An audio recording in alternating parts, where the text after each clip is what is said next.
আসসালামু আলাইকুম। Science tutorial একাডেমিতে আপনাকে স্বাগতম। বিগত দিনগুলোর মতো আমি আবারও হাজির হয়েছি আপনাদের সাথে।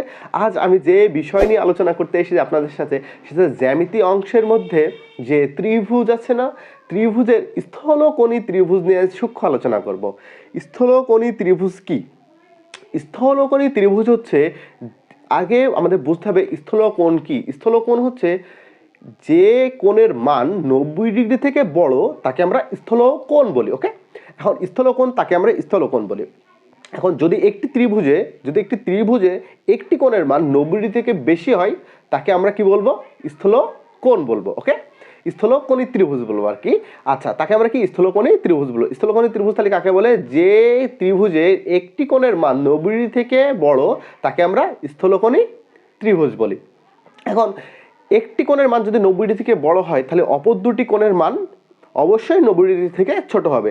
তার মানে স্থলকোণী ত্রিভুজ একটি কোণ স্থলকোণ এবং অপর দুটি কোণ সূক্ষ্মকোণ।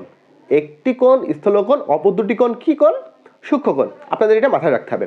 এখন আমরা যে বিষয় নিয়ে মানে আলোচনা করতে এসেছি, এখন যেহেতু এটা জব সাম্প্রতিক আমি পরীক্ষার প্রশ্নগুলোর সমাধান করছি, সেহেতু এটা যদি বাহুর মান দেওয়া থাকে তাহলে আমরা কিভাবে এটি স্থলকোণ না সূক্ষ্মকোণ না এটা সমবাহু ত্রিভুজ না হচ্ছে এটা হচ্ছে সমকোণী ত্রিভুজ, আমরা কিভাবে বুঝবো যদি বাহুর মান দেওয়া থাকে? আচ্ছা, বাহুর মান দিয়ে কিভাবে আমরা স্থলকোণী ত্রিভুজ চিনব? আমরা হোয়াইট বোর্ডে চলে আসি। এখন প্রথমত চলে আসি, স্থলকোণী ত্রিভুজ কাকে বলে? যে ত্রিভুজের একটি কোণ স্থলকোণ তাকে স্থলকোণী ত্রিভুজ বলে। এখন একটি কোণ হবে স্থলকোণ আর অপর দুটি কোণ হবে কি? সূক্ষ্মকোণ। আমরা কি দেখে বুঝতে পারি? আমরা চিত্র দেখে বুঝতে পারি বা কোণের মান দেখেও বুঝতে পারবো। আচ্ছা, এটা যদি 120 ডিগ্রি হয়, এটা যদি 120 ডিগ্রি হয়, তাহলে এটা যদি 40 ডিগ্রি হয় তাহলে এইটা কত ডিগ্রি? 20 ডিগ্রি। ক্লিয়ার? এখন আমরা না এই যে টেকনিক আছে আমরা এটা নাই ব্যবহার করে বলতে পারছি যে এটা হচ্ছে স্থলকোণী ত্রিভুজ। কারণ কি? একটা কোণের মান 90 ডিগ্রি থেকে অবশ্যই বড়, এই জন্য এটা হচ্ছে স্থলকোণী ত্রিভুজ। এখন যদি বাহুর মান দেওয়া থাকে, মনে করি একটা বাহুর মান দেওয়া আছে হচ্ছে 11, 7, 6, এই তিনটা বাহুর মান দেওয়া আছে। তাহলে এই ত্রিভুজটি, এই বাহু তিনটা দ্বারা যে ত্রিভুজ গঠন করা হবে সেই ত্রিভুজটি কি ত্রিভুজ হবে? ত্রিভুজের প্রকৃতি কি হবে? সেটা সূক্ষ্মকোণী হবে না স্থলকোণী ত্রিভুজ হবে? আমাদের বুঝতে হলে প্রথমত আমাদের যে বিষয়টা লক্ষ্য করতে হবে, এটা একটা সূত্র আছে। সূত্রটা হচ্ছে কি? বৃহত্তম বাহুর বর্গ, আমরা যে বৃহত্তম বাহু পেয়েছি সেই বাহুর বর্গ, সেই বাহুর বর্গ এবং অপর দুই বাহুর বর্গের সমষ্টি চেয়ে বৃহত্তর হলে তাকে আমরা বলবো কি? অবশ্যই তাকে আমরা বলবো হচ্ছে স্থলকোণী ত্রিভুজ। এখন দেখবো যে এর মান বেশি হয় কিনা এদের দুই বর্গের মানের সমষ্টির থেকে। যে আমাদের যে বৃহত্তর যে বাহুটা দেওয়া আছে তার মান যদি বেশি হয়, বেশি হয় তাহলে সেই ত্রিভুজটি হবে হচ্ছে কি? স্থলকোণী ত্রিভুজ।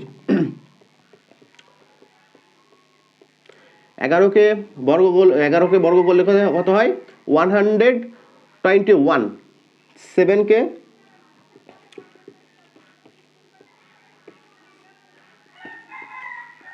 121, 85। আমরা দেখতে পাচ্ছি যে এটা হচ্ছে বৃহত্তর যে বাহুটি আছে তার মান বেশি হচ্ছে এদের অপর দুই বাহুর বর্গের সমষ্টি থেকে। তাহলে এই বাহু দ্বারা আবদ্ধ ক্ষেত্রফলটি হবে কি? এই বাহু দ্বারা আবদ্ধ ক্ষেত্রফলটি হবেই হচ্ছে আমার স্থলকোণী ত্রিভুজ। এই তিনটা বাহু দ্বারা আবদ্ধ ক্ষেত্রফলের যে ত্রিভুজটি উৎপন্ন হবে সেটা হবে কি? স্থলকোণী ত্রিভুজ। আচ্ছা, আমরা আরেকটা উদাহরণে আসি। যদি এটার মান যদি এমন থাকতো,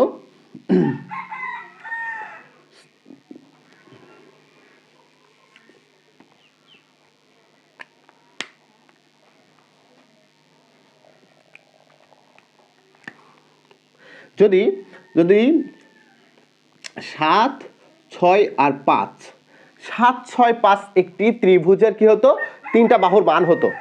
এই যে তিনটা ত্রিভুজে যদি এই এই তিনটা যদি বাহু দ্বারা আবদ্ধ ক্ষেত্রফল হতো সেই ক্ষেত্রফলটি কি ত্রিভুজ গঠন করত? এটা আপনাদের কাছে প্রশ্ন থাকলো আর কি। এটা হচ্ছে আপনাদের কাছে, আপনারা অবশ্যই কমেন্ট করে জানাবেন যে 7, 6 এবং 5 দ্বারা আবদ্ধ ক্ষেত্রফলটি কি ত্রিভুজ হবে। যদি সমস্যা হয়ে থাকে তাহলে অবশ্যই আমার ভিডিওগুলো দেখলে আপনি বুঝতে পারবেন যে আমার সূক্ষ্মকোণী যে ত্রিভুজের যে ভিডিও আছে আপনি অবশ্যই সেটা দেখবেন, দেখলে আপনি বুঝতে পারবেন, ক্লিয়ার হয়ে যাবেন বিষয়টা। আর ভালো থাকবেন, সুস্থ থাকবেন, আল্লাহ হাফেজ।